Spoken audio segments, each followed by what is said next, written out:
to Italy and a court case that for the first time in the world has acknowledged genetics as a factor in criminal behaviour. Deborah Wilson is a legal academic at the University of Canterbury in New Zealand. She's been keeping a keen eye on this landmark Italian case and its possible implications for courts all around the world. Last year, an appeal court in Trieste reduced a 9-year jail sentence for murder down to 8. Why the 1-year reduction? Because the judge was satisfied that the man possessed the so-called crime gene. The case basically involved an Algerian native who was living in Italy named Abdelmalek Bayou. He had been convicted of murder of a man following a street brawl. And when he came up for sentencing, one of the things that was relevant in determining the length of his sentence was the fact that he has what the media has widely reported as being a criminal gene. A criminal gene? What do you mean by that? Well, the argument that his lawyers put forward was that he has this particular gene that makes him more aggressive and impulsive, which basically means that when he committed the murder, he was less in control than someone without this gene.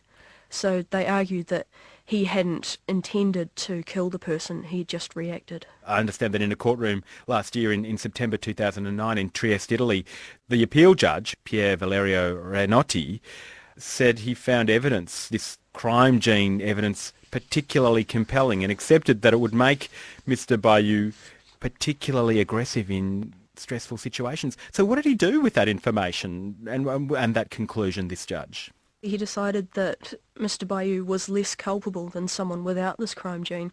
So the ultimate result was that the sentence was actually reduced. Tell me about this gene. It's monoamine oxidase, is that right? Yeah, it's generally just referred to as MAOA. It's a gene that exists on the X chromosome. It basically produces a particular enzyme. And what this enzyme does is it metabolizes or destroys serotonin and dopamine levels in the brain.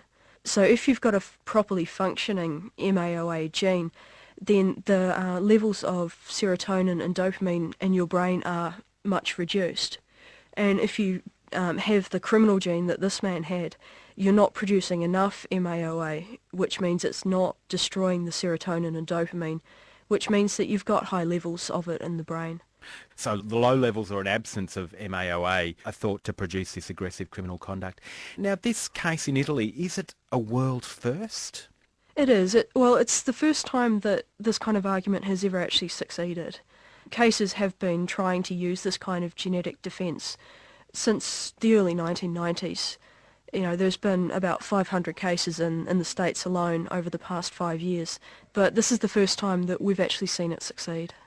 Deborah Wilson, the idea of a criminal gene has been around in many shapes and forms for a long time, but in recent years the idea has gained credibility and prominence, and that was after a Dutch study, and I think in the early 1990s. Tell me about that.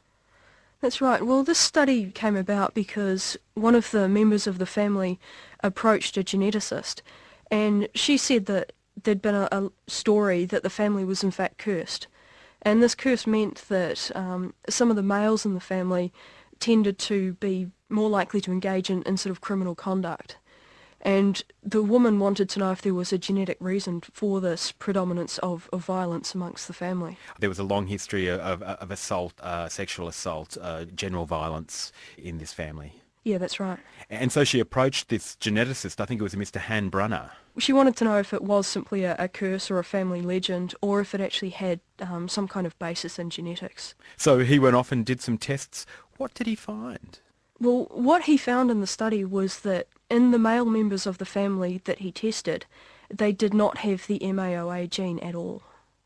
And so this was used to put forward the argument that if you have low MAOA or an absence of MAOA, then this is going to predispose you to criminal behaviour. Right.